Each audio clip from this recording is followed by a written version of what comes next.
Without the ones like you, who work tirelessly to keep things running, everything would suddenly stop. Hospitals, factories, schools, and power plants, they all depend on you. No matter the weather, emergency, or time of day, you're the ones who get it done. At Grainger, we're here for you with professional-grade industrial supplies. Count on real-time product availability and fast delivery. Call, clickgrainger.com, or just stop by. Grainger, for the ones who get it done. Welcome to Radical Personal Finance, a show dedicated to providing you with the knowledge, skills, insight, and encouragement you need to live a rich and meaningful life now while building a plan for financial freedom in 10 years or less. My name is Joshua Sheets, and today I want to teach you how to book inexpensive plane tickets. Booking inexpensive plane tickets is something that is very important to me, to my life goals, and to my financial planning goals. I have 5 children, so when the Sheets family travels, I not only need to book 1 ticket, I need to book 7 tickets. As you can imagine, those prices increase quite substantially. In addition, we travel quite a lot as a family. I estimate that this year we'll be in somewhere between 10 to 12 new and different countries as a family. So you do the math. Calculate somewhere between 10 and 25 sets of plane tickets, 7 a pop. You can see that this is a significant portion of my overall expenditures. And this is something that I've done for a number of years now, and which I anticipate doing more and more in the coming years. And I'm extremely grateful to live in the year 2023 because prior to this time in history, this was not particularly doable. I would love to be at the point where I can easily just comfortably go and buy 7 business class tickets on the best conventional airline that has the best service. That would be wonderful, and I look forward to doing that in the future. But at the moment, I have a choice to make. Either I travel with a careful eye on cost, and I'm also able to reach some of my other financial goals, or I don't travel at all, and I choose to travel and pay a careful attention to cost. And so I've developed a skill of buying inexpensive plane tickets. I've also talked to a lot of people about their tools and methods and strategies around buying inexpensive plane tickets. And these often, the advice that you hear on this topic often falls into a number of different categories. Number one, the advice is often antiquated. So for example, somebody might say, well, make sure you clear your cookies in cash before you buy a plane ticket. Okay, maybe. I don't bother to do that most of the time. When I remember it, I will do it, but it just doesn't seem like a big deal. I don't notice any significant difference in the flights that I book. Or people will give advice like purchase on a Tuesday or buy 78 days before the trip. Most of that stuff seems antiquated. It may have been true 3, 4, 5 years ago. It doesn't seem true at the moment. Or they will talk about other aspects of traveling inexpensively or travel hacking that I find difficult to implement. So for example, paying for flights with credit card points. This is something that absolutely works. You absolutely can travel the world on credit card points, and you can play the credit card game of accumulating those points without increasing your expenditure. My personal issues come when actually booking the flights. Remember, I'm booking 7 tickets at a time. And so making those reward travel flights and getting them to work, I find much more difficult. And while I'm still working at it, still trying to figure out how to build those skills, because I have quite a lot of points, I'm still working at it, but I don't find that to be particularly useful. I found that it's better for me to use credit card points on hotel stays because I get more value and it's easier for me to book the rooms that I need, and that defrays a different cost. I've also found that airplane travel has just become flat out cheap. Again, it's never been cheaper than it is today to travel the world if you know what you're doing and if you have a mindset that works. So here is my advice. There are 3 rules that you want to keep in mind. Rule number 1, if you want to book inexpensive plane tickets, be flexible on your destination. Rule number 1, if you want to book inexpensive plane tickets, be flexible on your destination. Rule number 2, if you want to book inexpensive plane tickets, be flexible on your dates of travel. Be flexible on your dates of travel. And rule number 3, pack lightly. Let's unpack these a little bit. When I give you these rules, we're talking in a perfect, ideal scenario. None of us are in that perfect, ideal scenario. I might say to you, be flexible on your destination, but if I give you a list of cities of the world, there are some cities that you want to go to and some cities you have no interest in going to. So you're going to break these rules on occasion, but if you'll keep them in mind, you'll get much more bang for your travel buck than if you systematically ignore them. The most important are the first two, although all three are important. Be flexible on your destination.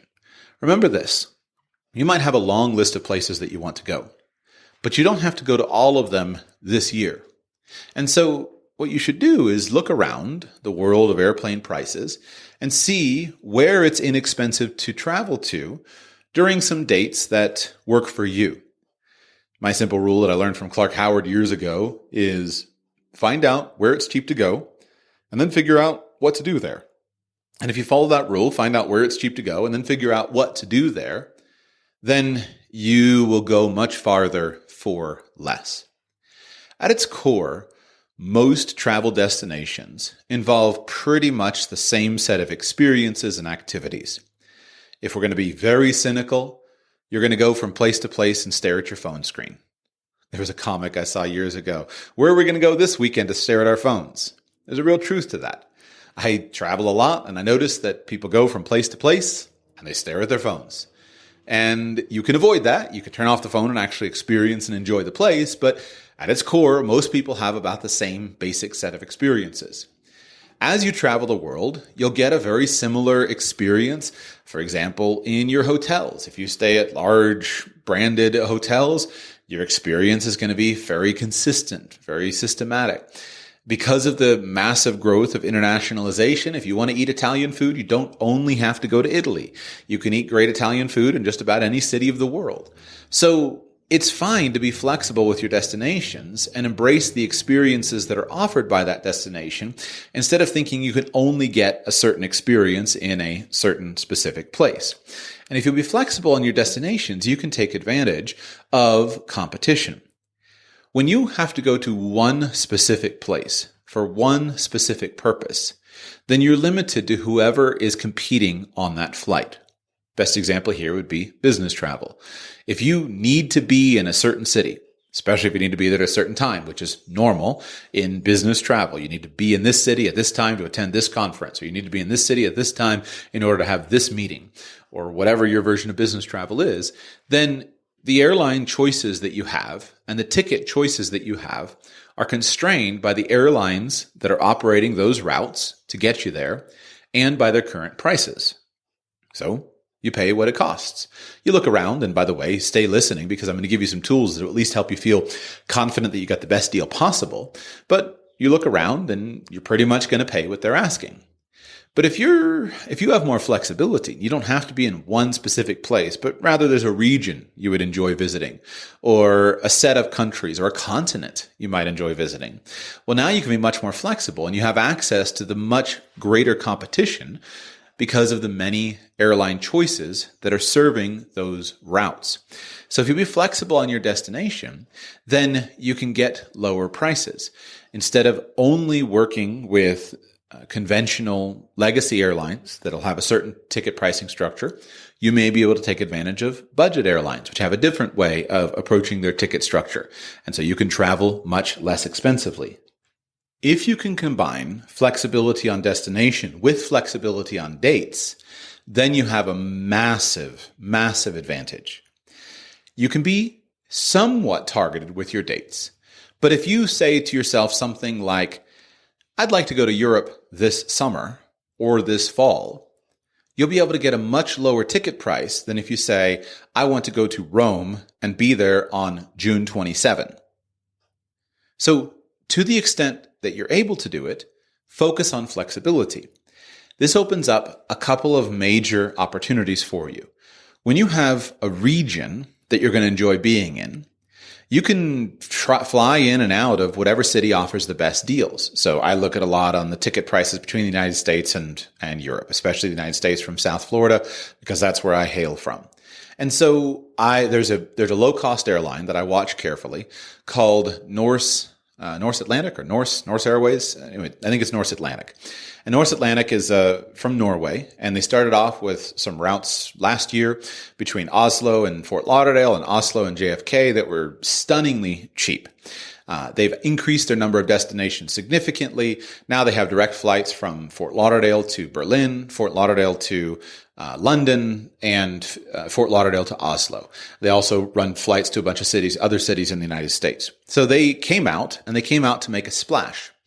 Now, if you think of Europe, if I know that this airline is running tickets between Florida and London, and I look at their website and I'm flexible on their dates, then I can just simply choose when they offer some of the cheapest deals. I was looking at tickets this summer and fall for $200 one way. $200 one-way ticket from the East Coast of the United States to Europe is a great deal. And if you can take advantage of that, remember, 200 times 7, so $1,400 for a one-way ticket, there's a big savings versus a simple difference of $500 for a one-way ticket, which wouldn't be in any way an abnormal fare for somebody to pay. In my case, that takes it from $1,400 to $3,500. Huge potential savings. So that's just the one-way ticket. So if I know that there's an airline serving this route, and I say, I'd like to go to Europe, and the most important piece to have in place is to have this piece of the first ticket across the Atlantic. Now, here is a low-cost airline that serves this route. What is a date and a destination that gets me in the general vicinity of where I want to be? And I buy the tickets from Fort Lauderdale to London. I've now solved my first basic problem. From there, because I'm sort of close-ish, I can go in any direction I want. Once I'm in London, I can take the train. I can take a ferry from the UK to Europe. I can take a train from UK to Europe. Those prices are not flexible the way that airline prices are. They're more static, and I can save a lot of money depending on how I approach my train travel. Or I can take one of the low-cost airlines and get all around Europe. And so I can say, I'll book the first ticket because here's a cheap ticket from Florida to the UK. Then I can look at some other destinations and see what's going to get me closer to where I'd like to end up in, Spain, or where I'd like to end up in Norway. And I can schedule those on different dates and just insert a couple days of sightseeing in between. And so this flexibility on destination and on dates allows me to have more experiences on a much lower budget. You can't do that if you need to wind up in a specific city at a specific date, and you don't have the wiggle room of various days between that. And so if you'll recognize that you have this option, then it'll open up your horizons for you. Let me give you another practical example. I was helping somebody recently who was taking trips, was planning a flight from the United States, from Florida to Egypt at Christmas time. And this is a family trip, bunch of tickets. The price on it was looking to be about, I think he said about $10,000. So this is going to be a $10,000 trip because he was constrained on the destination, needed to go for a family event in Egypt, needed to go at Christmas time, which is an extremely expensive time to be buying airplane tickets, and was stuck with basically a $10,000 price point for 6 airplane tickets. I started working on this and started looking for options. And I inserted just a little bit of flexibility, and I cut his price in half with a little bit of flexibility. The little bit of flexibility has to do with what are the options that could get us there. But instead of booking a direct flight or as direct of a flight as possible to go from Miami to Cairo in one day, how can we insert just a little bit of flexibility? And so once again, Norse Atlantic Airways, inexpensive ticket for a couple $100 from Florida to London. Then I inserted a day of sightseeing in London, took a train ride from London to Paris, accounted for the cost of that. That's an interesting experience. Put in a day or two in Paris, and I think there was a low cost of Vueling flight from Paris to Cairo, if memory is correct. And then on the way back, instead of, there was no real time constraint available, so there was a fairly direct flight, but this time we flew back on a deal from Air Morocco through Morocco instead of one of the other carriers that was going in another direction. And the total ticket prices dropped from about $10,000 to $5,000, including, by the way, the hotel stays for those 4 or 5 days of travel on the way there. Now, I don't know whether that itinerary works for him or not, but it's a good exercise to say, here's some place that we need to get to. In this case, we need to get to Cairo for a specific event on a specific date. But if we can introduce a little more flexibility on the destination and the timing by adding a few days at the front end, etc., then we can potentially save thousands of dollars, which makes a big difference in the activities and the numbers of things that you can do at your final destination. And so your tools are not gimmicks. It's playing around with destination, dates, and then we'll get to packing light in just a moment. Whenever you have a place that you want to go, start looking around and figure out when it's the least expensive to go to that place. Think about what flexibility you have with dates. And if you have maximum flexibility on location and dates, then you'll get maximum number of destinations traveled for every dollar spent. Let's talk about packing light, and then I'll cover some of the tools as well. We are fortunate to have lived through a revolution of budget airlines. I am so grateful to live in this world of budget airlines. I'm also very grateful that there continue to be options of legacy carriers. There continue to be options of private air travel, etc. The more competition, the better. But I'm grateful that budget airlines exist, because what budget airlines have done is unbundled all of the costs of flying. And because they've unbundled these things, they allow you to purchase exactly what you want and exactly what you need. And as a consumer, I like having that choice. I have purchased very inexpensive tickets and I have purchased very expensive tickets. And it all depends on the trip, the route, and what I need for myself and for my family at that particular time. And so I owe a great debt of gratitude to budget airlines. But the big thing that budget airlines have changed in the travel business has to do with the cost of included baggage. Traditionally, you had a personal item, a carry-on bag included with your ticket, and 1 or 2 or sometimes 3 checked bags included with your ticket. And you can still get those tickets, especially on legacy airlines on international flights. But today, if you are carrying a lot of baggage, frequently, you will pay as much or more for your bags to fly than for you yourself to fly. And so if you have the skill of traveling lightly, then not only do I think you can have a better experience, meaning that you're more mobile, less weighed down, less encumbered, but you will save quite a lot of money. The ultimate expression of this is to travel with one small personal item size bag, because this brings together the ultimate ability of flexibility with your flexibility on destination and dates with your light packing. This is my favorite way to travel when sightseeing, when doing tourist things, etc. We'll get to where this doesn't work in a moment, but when you're going sightseeing, if at all possible, I would always rather travel with a very light backpack. And when I say light backpack, I'm not talking about a hiker backpack. Like you see backpackers all around the world, big giant 45 liter bag. I'm talking about a school book bag, right? A JanSport, a 16, a 20, a 26 liter bag, something in those range where you can just wear it all the time and not notice. This gives you the ultimate flexibility because it allows you to be spontaneous and it allows you to be maximally flexible even on your transportation.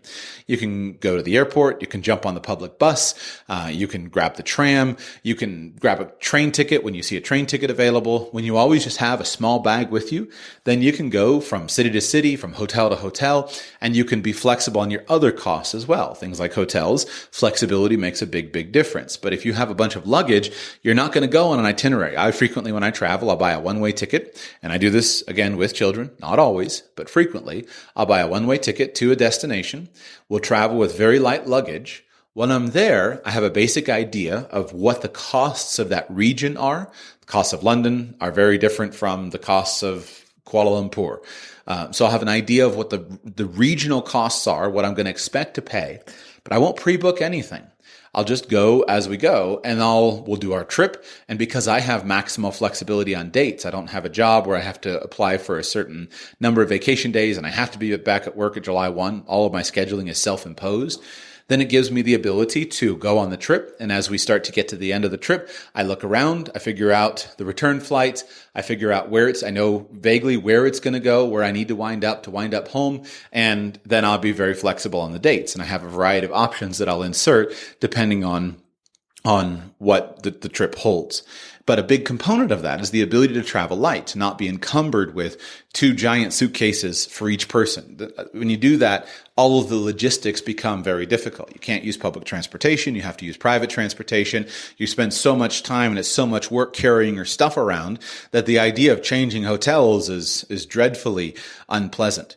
And then obviously there's the cost savings. If you only have a small personal item, think Ryanair bag at the most extreme. If you've got a Ryanair personal item size bag, then you can get on any flight anywhere and you never pay any extra luggage tickets if you have a small, light bag. That is a skill that can be developed. It's a very useful skill, but it's a skill that can be developed. The skill involves a couple of basic components. Number one, you start with your desire, and then you start to practice letting go of things. And that's mainly in your head. It's something that you can practice, but it's something that you have to get over in your head. There's no external reality here.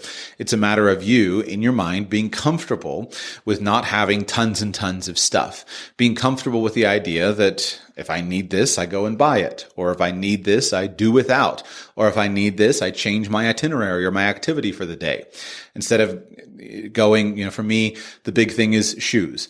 I have very large feet, size 16. American-sized shoes. So it's very difficult for me to find shoes when I travel. And shoes take up an enormous amount of space.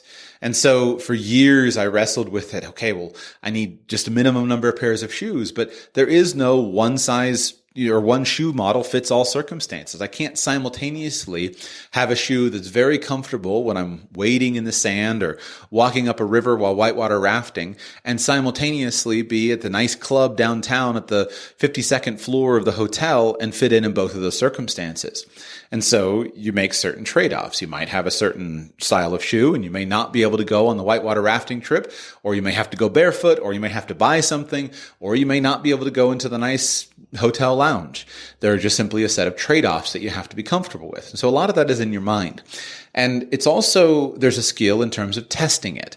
And so when I first started traveling when I was in my teens, I was a very heavy packer, and I would make packing lists, follow them, and I would keep an eye on what did I use, what did I not use. And gradually I got to less and less and less stuff until the point, I don't even know how much luggage I travel with right now because it's often integrated with on my children and everything. But I can comfortably travel indefinitely as long as I don't need to bring a lot of tech gear, which is kind of a separate component.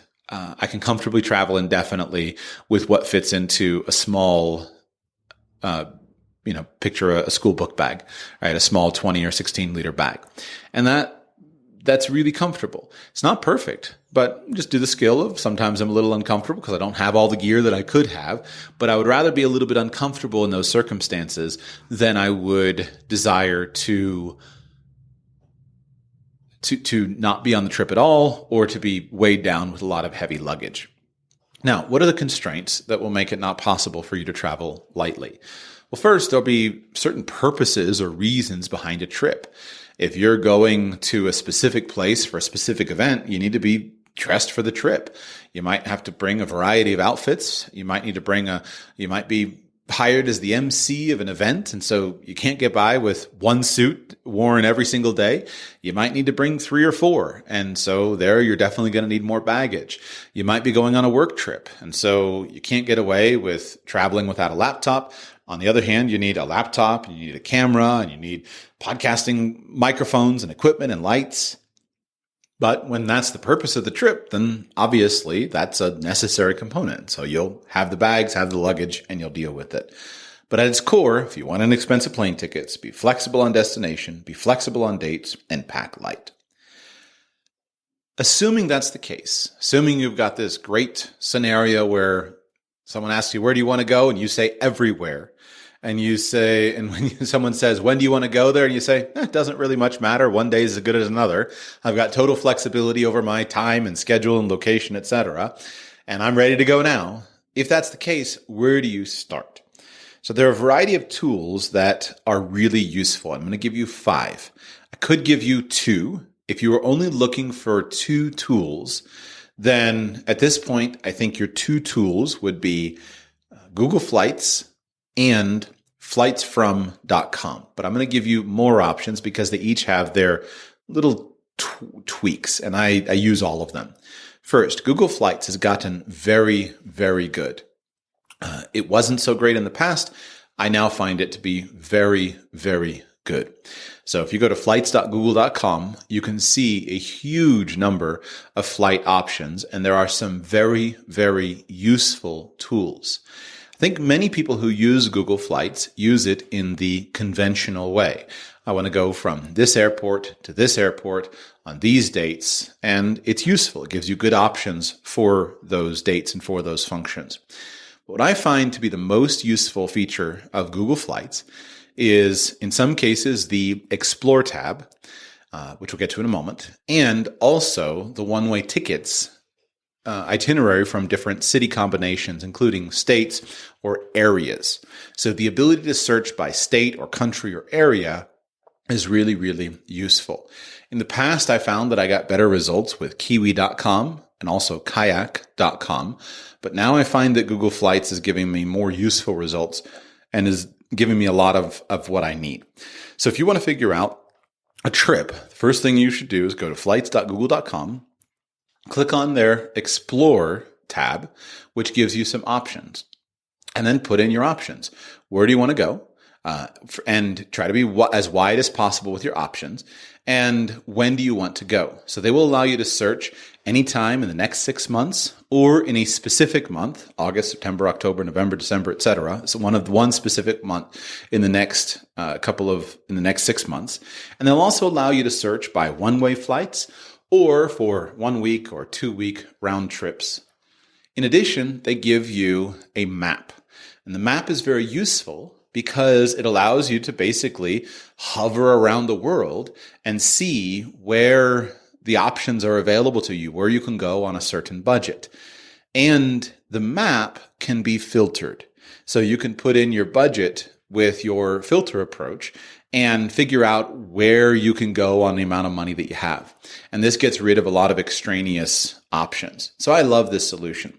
I myself usually don't do round trip travel. So I don't book a 2-week trip from a specific destination to another specific destination. I enjoy more using the one-way options.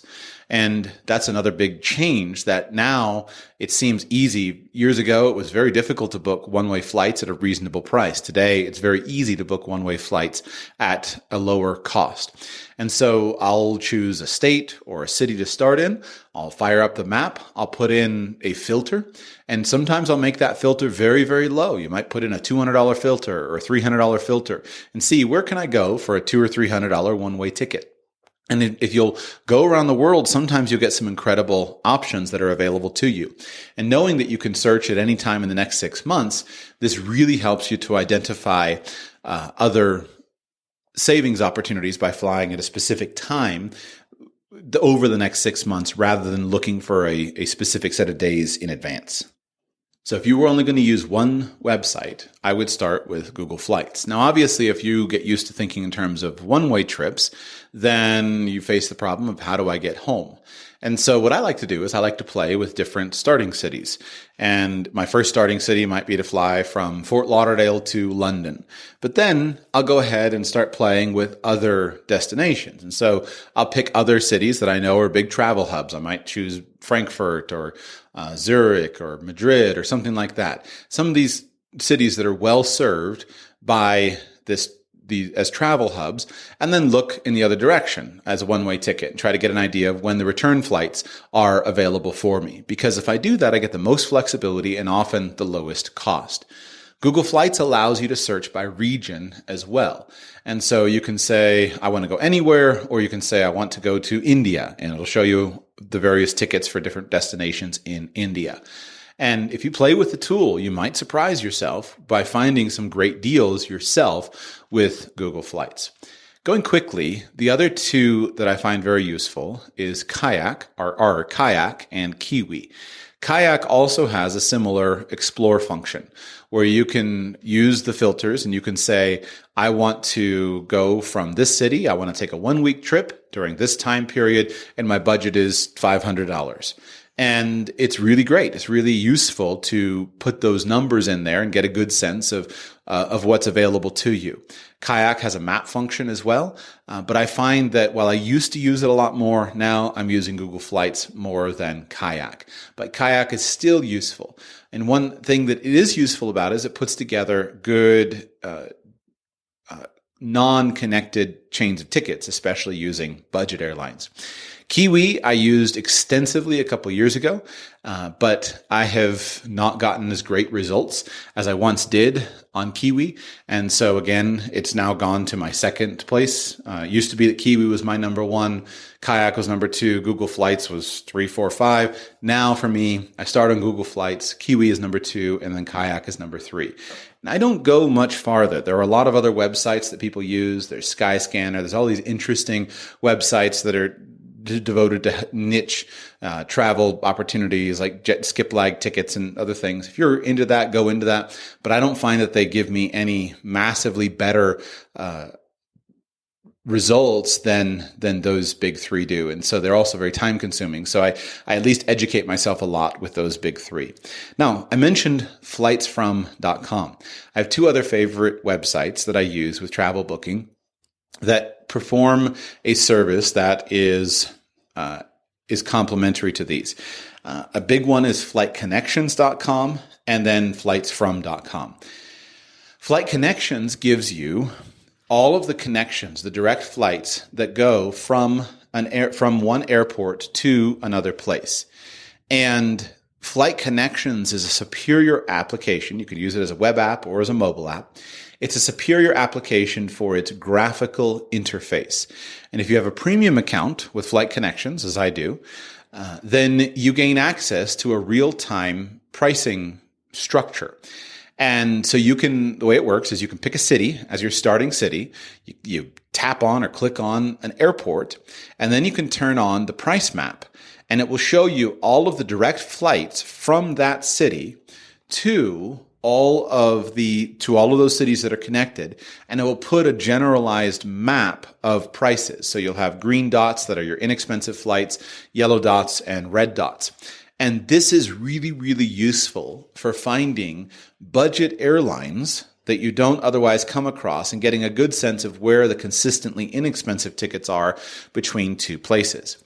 And having that visual interface is really, really wonderful because it shows you all of the flights, all of the airlines, and it shows you the general range of prices. So you can take that information and then you can go further and you can go to the company website and you can search for specific dates that are inexpensive between those routes. So back to my example of trying to help a friend save money on flights between Florida and Cairo. First thing I did was go to Google Flights and get a sense of what options there were for direct tickets. And I didn't find any options that were good and useful there. There was no great steal. I couldn't find any great solutions. So I just moved on from Google Flights.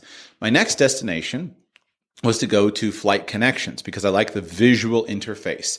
And I start in Cairo and I click on Cairo and I look at what all the flights are. And I can very quickly see the green dots. And I believe that's how I found the flight that, if memory is correct, the Vueling flight between Paris and Cairo. That here's a direct flight from Paris to Cairo. It's inexpensive. Oh, look, there's a low-cost carrier that's serving this route. Now, in addition to that, on Flight Connections, I can very easily look around at local cities as well. And so I can say, well, is it Alexandria, right? What if they flew into Alexandria and took the train? So I click on Alexandria. Oh, check it out. There's a bunch of routes that get me between Europe and Alexandria as well. And so I can move very rapidly from airport to airport to airport in the visual interface. I can turn on the pricing map so I know where the green dots are, where the inexpensive flights are. And this allows me to very quickly figure out how I can get from one region to another. And so when you play with this enough, you start to figure out where your really inexpensive flights are. And you figure out, oh, I can always fly between Dubai and India for $150. All right, that's good to know. So if I can just get to Dubai, well, how could I get to Dubai? Well, here's these airports around it. What are the inexpensive ones? And you can put in several destinations. And you might wind up buying 3 or 4 different tickets, but you'll buy 3 or 4 different tickets on these different schedules that will, and you get yourself there region by region. And it's really no problem to take the train from Alexandria to Cairo. In fact, it can be an enjoyable part of the trip, but you get there by figuring out, oh, here are the alternative airports that I could fly in and out of. To use an example, if you don't spend a lot of time in some of these airports, if somebody wants to go to New York City, it doesn't really matter whether they fly into Newark, JFK, or LaGuardia. They're all going to get you to New York City.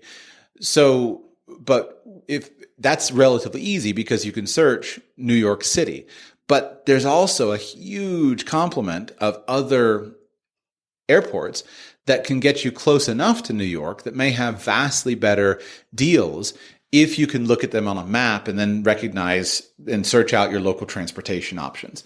And so I really love Flight Connections. Flightsfrom.com doesn't have a superior, it lacks a couple of things, which it basically is a wonderful listing site that you put in any airport and it tells you here are all of the flights in and out of this airport. Here are all of the direct destinations. And this is really important to do your due diligence on because there are many airlines. Maybe I should modify that and say there are some airlines, especially the budget airlines, that do not permit their fares to be listed in the aggregator services. So the American example would be Southwest. If you want to search for Southwest fares, you need to go and check southwest.com. That's where you find Southwest fares. Now, frequently, you may not wind up buying a Southwest ticket, but you want to know that that flight is there so you can check to see if there is an inexpensive option available. And so you can get that information from flightconnections.com, but it's not as easily presented as it is at flightsfrom.com. Flightsfrom.com also has a number of other filters.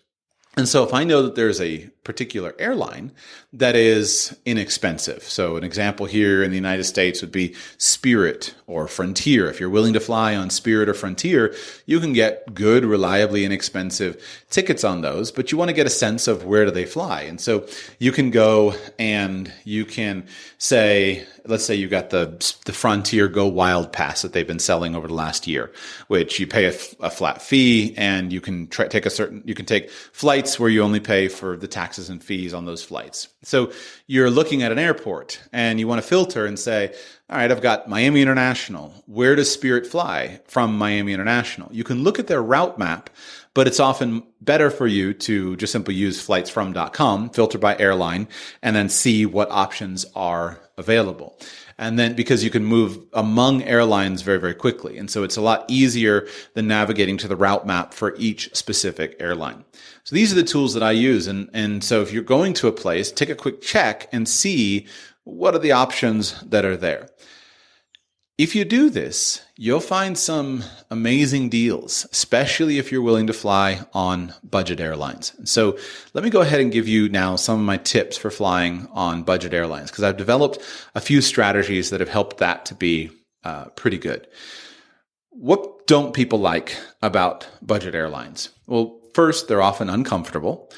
They don't have lay flat seats. They don't have great recline. You often will have seats that don't recline, etc. So they consider them to be uncomfortable. They don't like the service. They want to get on an airplane and get a pillow and a blanket and have everything laid out for you, etc. People don't like being nickeled and dimed, being charged for everything that you do. People don't like just a general lack of comfort.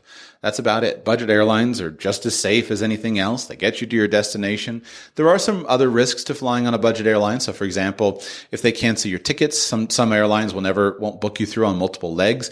And if you're flying from New York to Melbourne on a legacy carrier and you've got a connection or two, then they'll make sure you get to Melbourne. But on a budget airline, if you can't get your flight, then they may cancel it and refund you your money and you're stuck. And so you got to be prepared for that. So these are the downsides of a budget airline. The pros of a budget airline, on the other hand, are that you get exactly what you pay for. And you can pay for anything that you want, but you don't pay for anything that you don't want. And I find a lot of the frustrations that people have with budget airlines are, to me, just kind of a sense of weakness, right? I mean, even a long flight, most of the time, I don't enjoy sitting on an airplane seat for 8 hours, 10 hours, 15 hours. It's not fun. But on the other hand, it's not that great of a hardship in the grand scope of human existence. When my forebears spent months on a ship in cramped, horrible, sick conditions to cross between continents, I feel a little bit silly complaining about sitting in a comfortable seat in an air-conditioned cabin for 10 hours, especially when I can get up and walk around and I don't have to duck my head. And so I think there's a certain skill set of just simply disciplining yourself to not succumb to those issues. I can sit down on an airplane seat. I'm very tall. I don't worry about the leg room. I used to make a big deal out of it. I just fold my legs up. I can sit down on an airplane seat. I open a book and focus and just discipline myself to sit there with, of course, the requisite get up and walk around to stay in good health. But it's not that hard. It's not that big of a deal. With regard to some of the things like food, you can just buy food. I frequently buy food on budget airlines and I'm glad to do it. But I do have a couple of strategies that help with that. Number one, I have maintained for a good number of years now significant luxury lounge access. And so if you use an Amex Platinum or a Chase Sapphire Reserve or some other lounge access, I find that to be a huge benefit. And especially with children, I need to feed children consistently in order for them to be stable in their thinking. And so I find that having lounge access is really, really useful.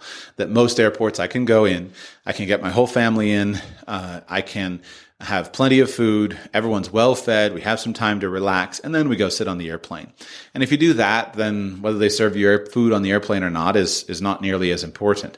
And obviously any adult should easily be able to fast for 12 or 20 hours or bring food with you. It's not that hard to deal with. And so I have found that the lounge access strategy, though, is a major money saver for us. And so I'm happy to pay, I don't even remember what Amex charges, $600, $700 a year, something like that.